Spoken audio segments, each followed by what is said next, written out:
हाय hackers, कैसे हैं आप सभी लोग। I hope you all are fine. और आज हम लोग सॉल्व करने जा रहे हैं वन वर्सिटी रूम, जो कि /room/वन वर्सिटी पर लोकेटेड है। तो सबसे पहले सीधा चलते हैं टास्क की तरफ। तो टास्क 1 में है कि डिप्लॉय द मशीन। तो डिप्लॉय मशीन में हमें मशीन को स्टार्ट करना है और वीपीएन से कनेक्ट होना है।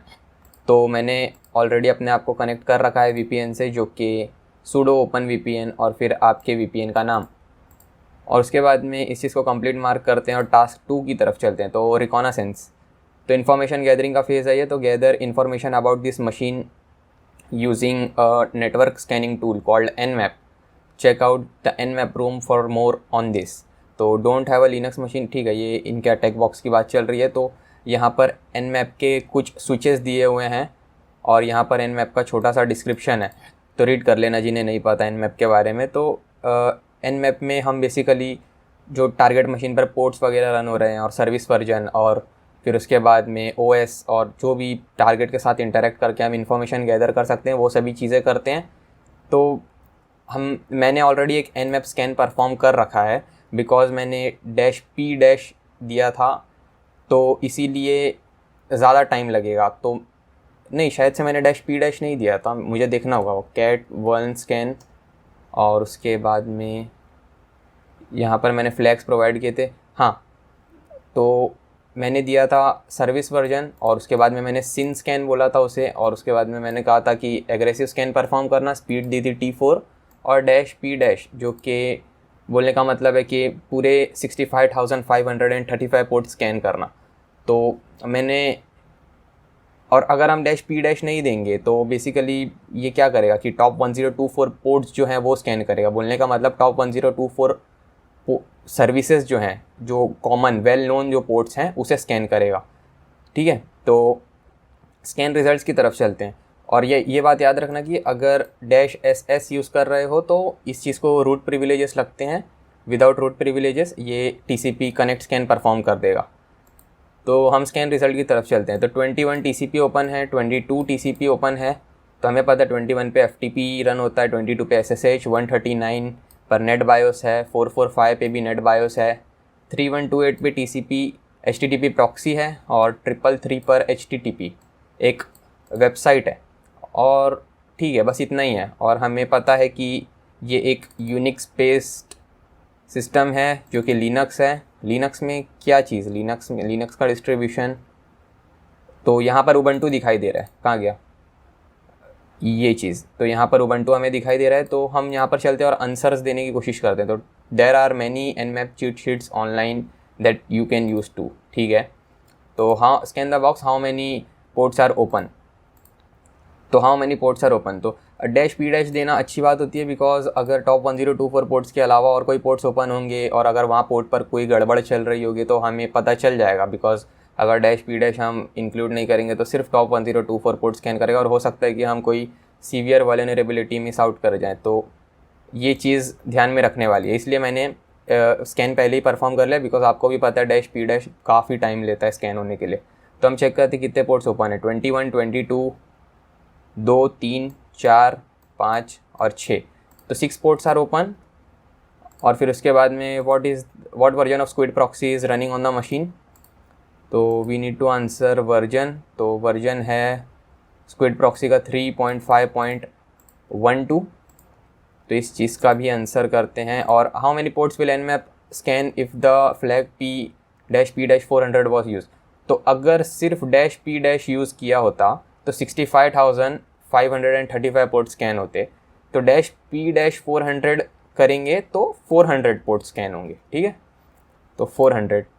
फिर उसके बाद में using the nmap flag -n what will it not resolve. तो ये चीज़ मुझे भी पता नहीं है, क्योंकि मैं nmap का मैनुअल दिमाग में लेके नहीं घूमता हूँ।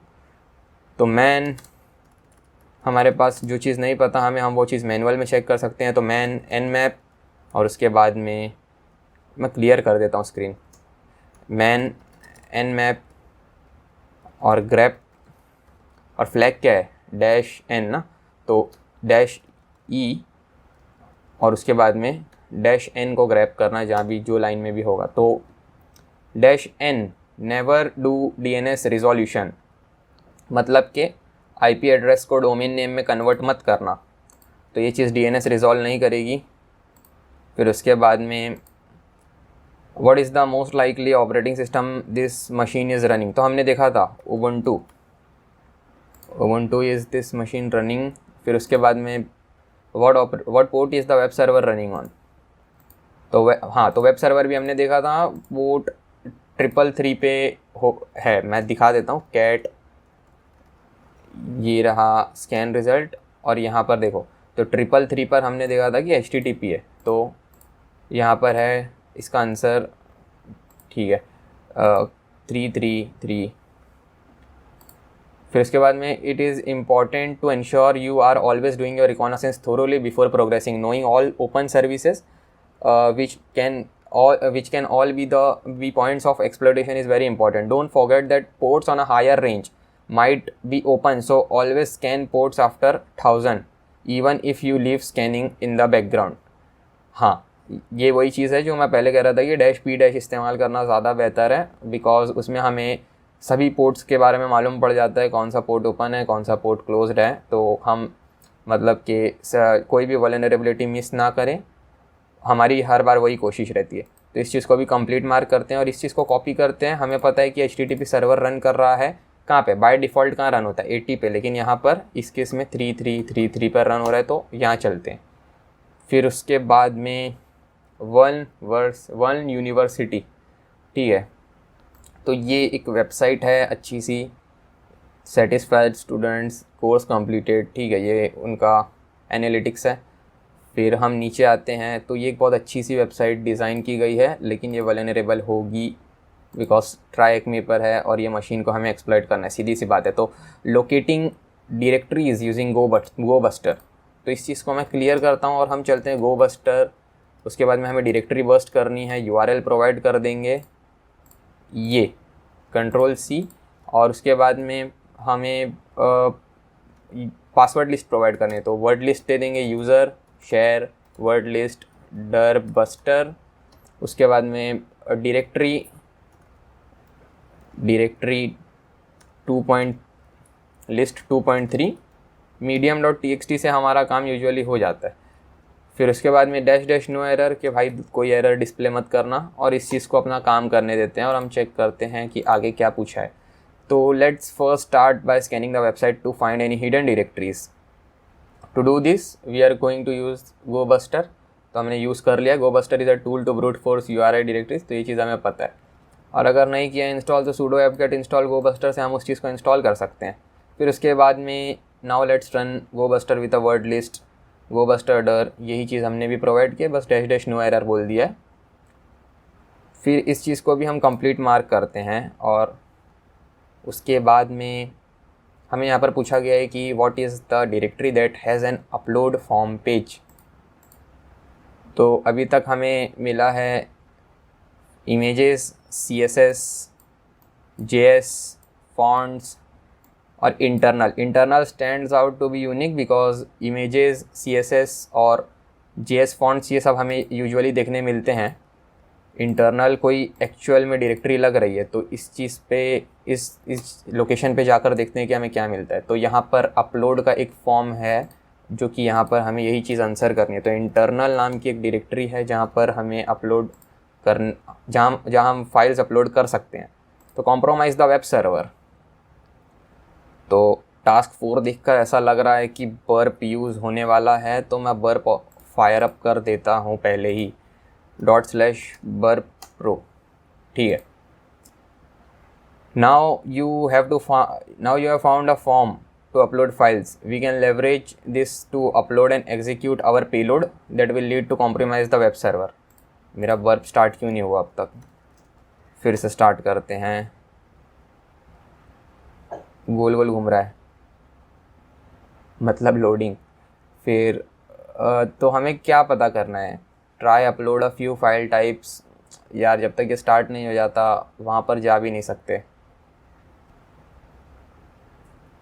हाँ, तो ओके, और फिर ये चीज़ स्टार्ट होगी। फिर उसके बाद में यहाँ पर पूछा है कि try upload a few files, अब स्टार्ट हो जाएगा।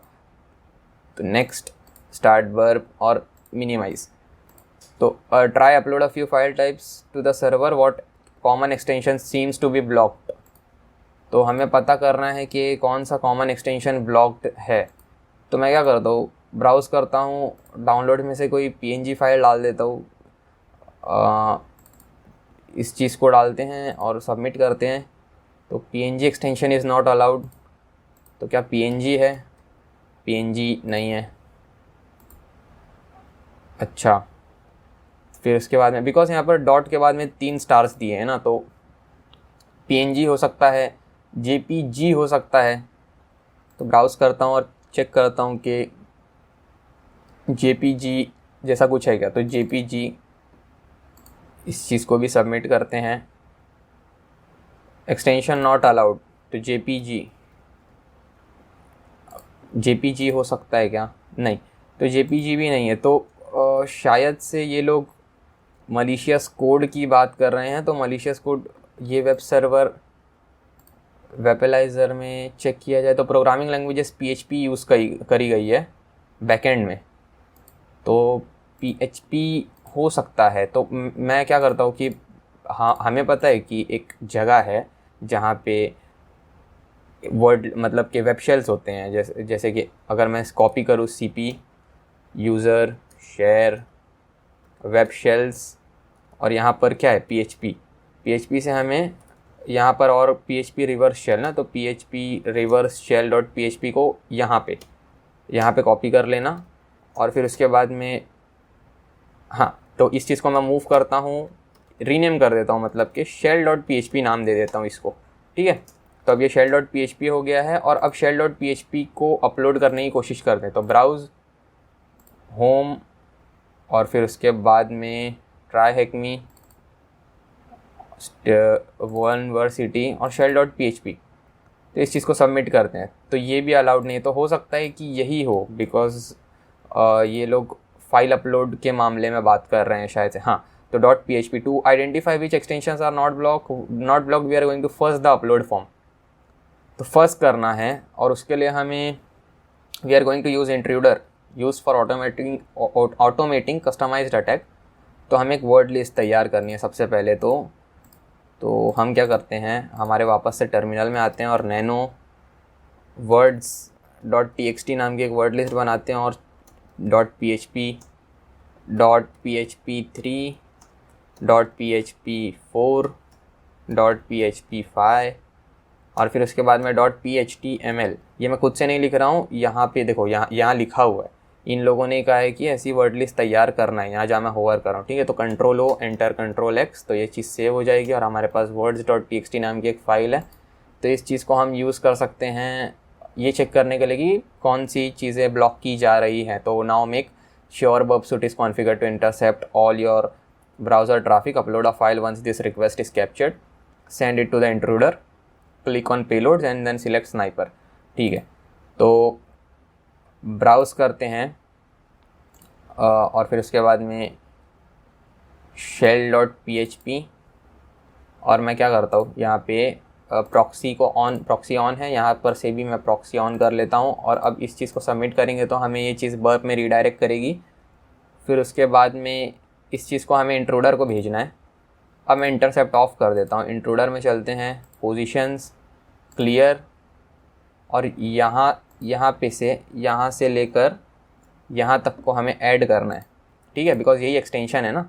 तो स्नाइपर सिलेक्ट करने बोला गया, तो स्नाइपर हमने सिलेक्ट किया है।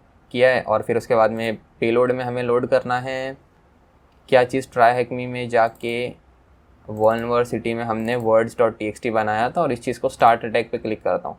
तो ओह, सब 200 स्टेटस आ गए हैं और लेंथ भी सेम है। ऐसे आइडेंटिफाई नहीं हो पाएगा कि हमें कौन सा मतलब ब्लैकलिस्ट किया गया और कौन सा नहीं किया गया। हमें कोई और तरीका ढूंढना होगा, कुछ तो प्रॉब्लम हो रहा है। तो run this attack, what extension is allowed.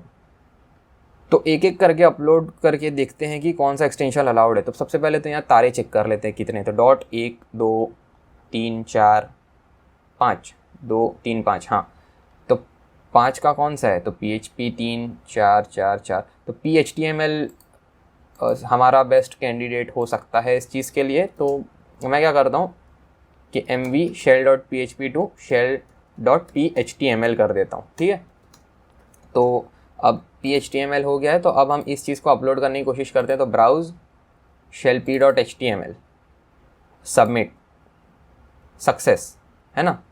तो ये चीज़ सक्सेस हो चुकी है, मतलब कि PHTML अलाउड है। तो मैं क्या करता हूँ, मैं वर्क को डिस्कार्ड और इस चीज़ को क्लोज़ ही कर देते हैं, बिकॉज अब शायद इसका काम ना पड़े। तो टर्न ऑफ फायरफॉक्स सेटिंग्स, और फिर उसके बाद में now make sure Burp Suite is configured to, ठीक है, ये सब तो हमने कर लिया। और यहाँ पर हम आंसर कर देते हैं PHTML। तो PHTML is allowed and now we know what extension we can use for our payloads, we can progress। तो ओ शिट, हमने एक चीज़ की नहीं है, हमने सीधा अपलोड कर दिया। हमें ये चीज़ कॉन्फ़िगर करनी थी यहाँ पे यार, नैनो और shell.phtml। फिर उसके बाद में यहाँ पे हमें हमारा IP एड्रेस प्रोवाइड करना था। तो अब हमें मतलब shell.phtml ना दे के shell1.phtml देना होगा, बिकॉज ये अब हमारी करेक्ट फाइल होने वाली है।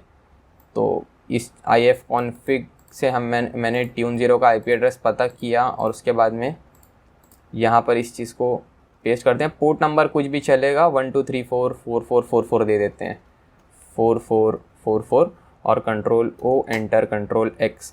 और देखो हमने shell.phtml ऑलरेडी अपलोड कर दिया है, बट shell.phtml में हमने हमारा tune0 का IP नहीं दिया था, तो काम नहीं करेगा। तो मैं क्या करता हूँ, और अगर वापस से हमने shell.phtml कर दिया तो हो सकता है कि वही फाइल को वो चीज़ रिप्लेस कर जाए, या आगे डेट वेट वगैरह कुछ लगा के कुछ हो रहा हो।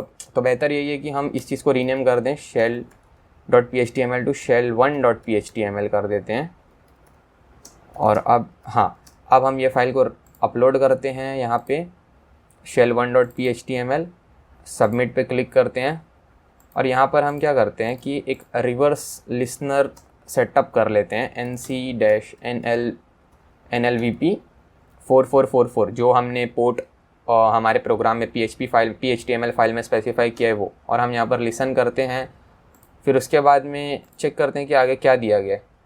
तो edit the PHP reverse shell.php file and edit, ठीक है, हमने ये चीज़ जो मैं कह रहा था कि हमें tune0 IP सेट करना होता है, तो सेट कर दिया है हमने, और हमने उस चीज़ को अपलोड भी कर दिया है।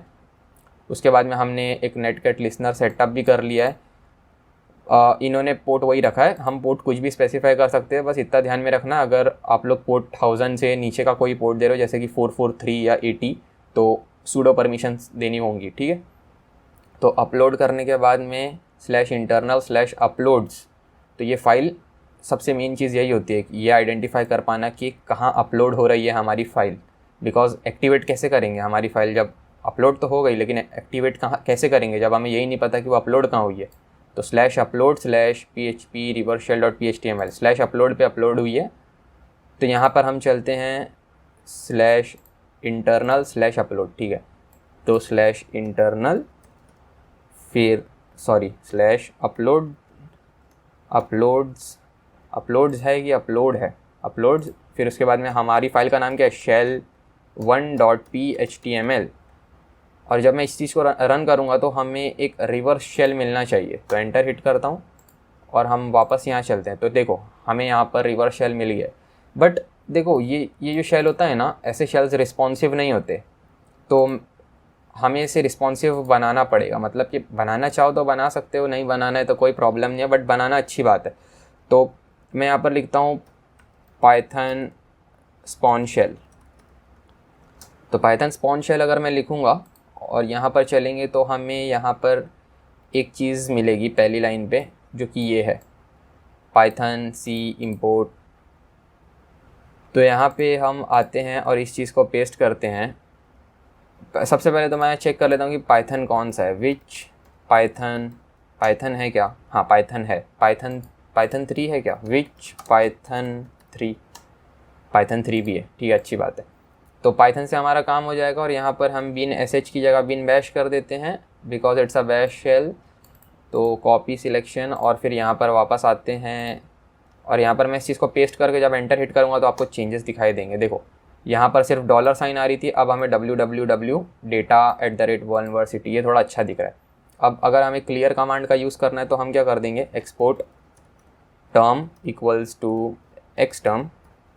तो इससे हम कमांड्स यूज़ कर सकते हैं जैसे कि क्लियर, तो क्लियर हो जाएगी स्क्रीन, ठीक है। उसके बाद में आगे हमसे क्या पूछा गया है, इस चीज़ को कंप्लीट मार्क करते हैं। What is the name of the user who manages the web server, तो who manages the web server, फ़िलहाल हम हैं वेब रूट डायरेक्टरी में, तो हमें चलना स्लैश होम में ही होते हैं यूज़र, तो स्लैश होम ls बिल, तो यूज़र का नाम है बिल। फिर उसके बाद में what is the user flag, तो cd बिल में चलते हैं और यहाँ पर हमें cat user.txt कर देंगे तो हमें फ्लैग मिल जाएगा। तो ये रहा वो फ्लैग, इस चीज़ को पेस्ट करते हैं और हमारा काम हो गया, हमने टास्क 4 कंप्लीट कर दिया। प्रिविलेज एस्केलेशन की बारी है। Now we have compromise this machine, we are going to escalate our privileges and become the super user root. Answer the questions below. तो in Linux, SUID set owner user ID upon execution is a special type of file permission given to a file. SUID gives temporary permissions to a user to run the program file with the permission of the owner of the file owner rather than the user who runs it. ठीक है, तो ये मैं समझाता हूँ क्या बोलना चाह रहा है। एक एग्जांपल कंसिडर करो, एक रूट यूज़र जो है, रूट यूज़र ने एक फ़ाइल तैयार की example.txt, ठीक है। तो अब जब उसने example.txt फाइल तैयार किया तो उसका यूज़र कौन होगा, रूट होगा, उसका ग्रुप क्या होगा, वो भी रूट होगा, है ना। तो अब उसका यूज़र रूट है और जैसे परमिशंस होती हैं रीड राइट एग्जीक्यूटेबल, तो SUID ना एक स्पेशल टाइप की परमिशन होती है जो कि S से डिनोट की जाती है। तो अगर SUID बिट सेट है example.txt पे, तो कोई भी बंदा दुनिया का कोई भी बंदा जब उस मशीन पे लॉगिन करेगा तो वो उस फाइल को रूट परमिशंस के साथ रन कर पाएगा, बिकॉज वो फाइल को क्रिएट किसने किया था, रूट यूज़र ने क्रिएट किया था। अब अगर कोई नॉर्मल यूज़र ने वो फाइल क्रिएट की होती example.txt, तो कोई बाहर का बंदा उस फाइल को, और अगर उस फाइल पे SUID बिट परमिशन सेट होती तो कोई बाहर का बंदा उस फाइल को उस यूज़र की परमिशन के साथ रन कर पाता, ठीक है। तो ये होता है SUID बिट। और यहाँ पर एक एग्जांपल दिया गया है कि for example the binary file to change your password has the SUID bit set on it /user/bin/password। तो this is because to change your password it will need to write to the shadows file that you do not have access to, root does, so it has root privileges to make the right changes. सही बात है। तो ये देखो R से X हो जाएगा, तो कैसी दिखाई देती है मैं दिखाता हूँ आपको। यहाँ पर अगर मैं ls-la और इस चीज़ को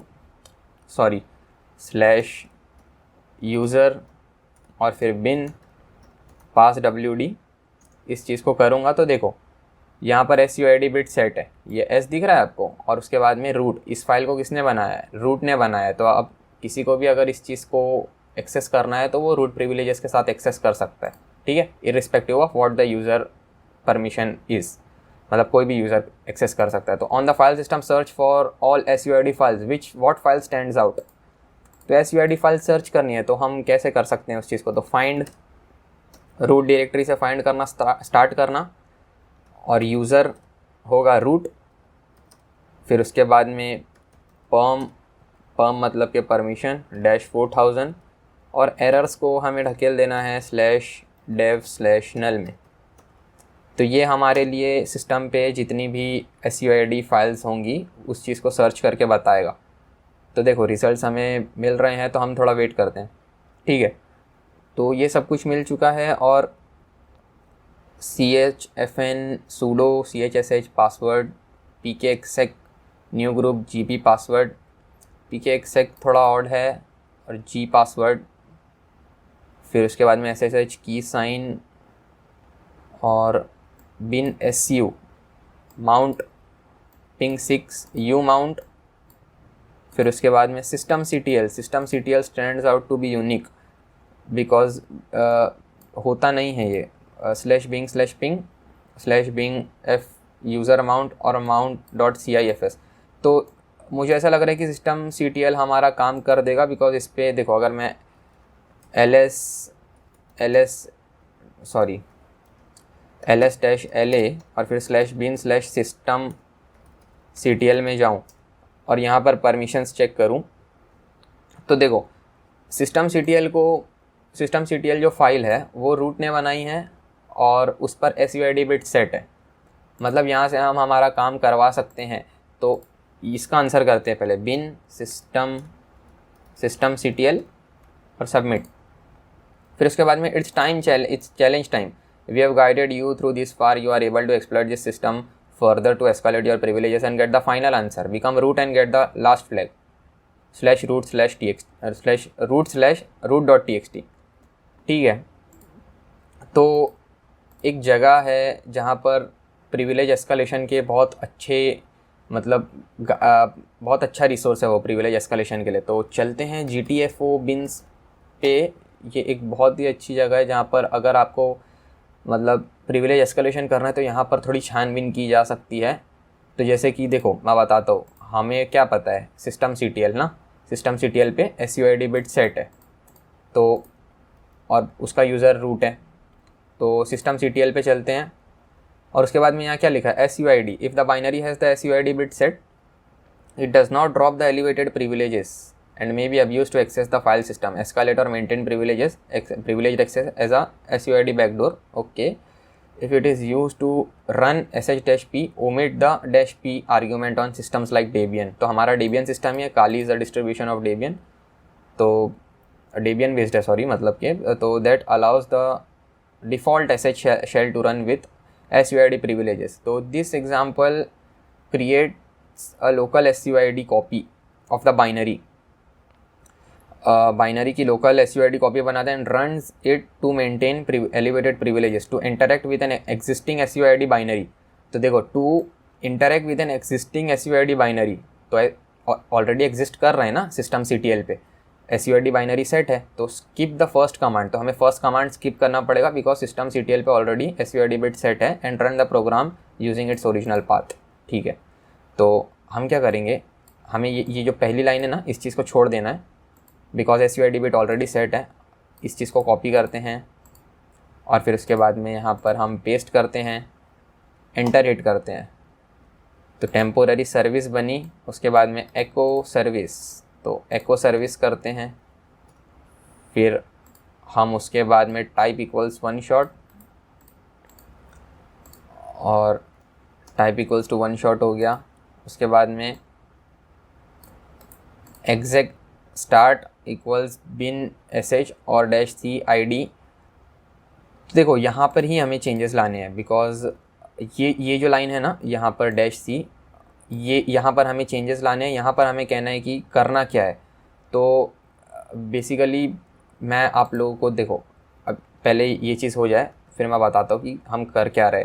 तो chmod +s और /bin bash, तो ये चीज़ हम इसे सिस्टम CTL से कह रहे हैं कि बिन बैश पर SUID बिट सेट कर दो। तो ये जो शेल है हमारे पास करंटली जो हम रन कर रहे हैं वो हम कैसे रन कर रहे हैं, as a normal user run कर रहे हैं ना। तो अगर बिन बैश पर SUID बिट सेट हो गई तो बिन बैश का जो अभी यूज़र है, जो बिन बैश फाइल जिसने बनाई है वो कौन है, वो रूट है।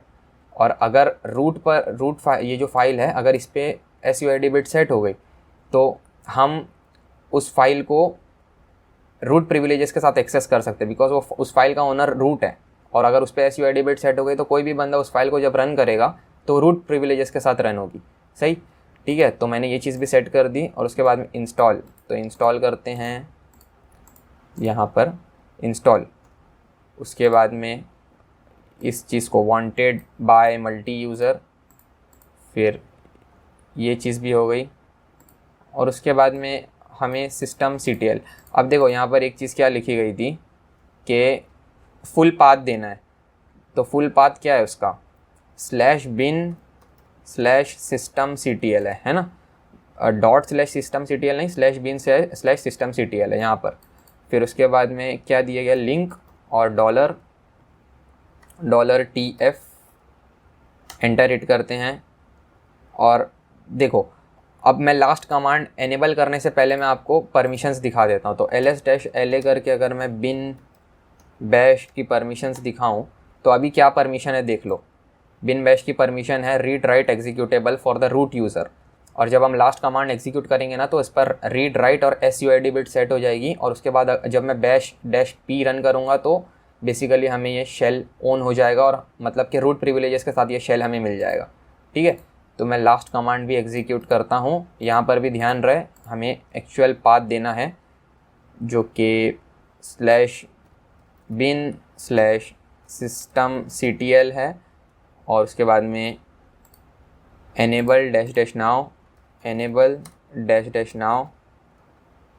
-now और फिर $tf, और मैं एंटर हिट करता हूँ। तो देखो क्रिएटेड सेम लिंक फ्रॉम, यहाँ पर ये चीज़ दिखाई दे रही है, और मैं वापस से ls-la/bin/bash, तो इस चीज़ को रन करता हूँ। और देखो यहाँ पर जब हमने रन किया था, यहाँ पर देखो, यहाँ पर जब मैंने रन किया था तो यहाँ पर आउटपुट क्या है, रीड राइट एग्जीक्यूट है ना, रूट यूज़र के लिए। और यहाँ पर जब मैंने रन किया यहाँ पर, तब देखो आउटपुट क्या है, रीड राइट और SUID बिट सेट हो गई है। बोलने का मतलब कोई भी बंदा जब /bin/bash को रन करेगा तो वो रूट प्रिविलेजेस के साथ रन होगा, और जब रूट प्रिविलेजेस के साथ रन होगा तो बेसिकली बैश शेल है तो ये चीज़ ऑन हो जाएगी।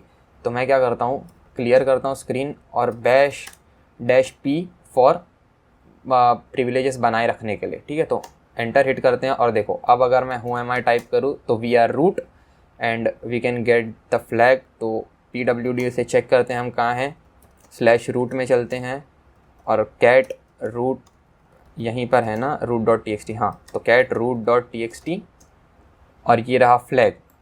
तो इस तरीके से हमने इसमें प्रिविलेज एस्केलेशन किया, और यहाँ पर हम ये लास्ट फ्लैग सबमिट कर देते हैं, और सक्सेसफुली हमने ये जो वन-वर्सिटी रूम है इस चीज़ को कंप्लीट कर लिया है।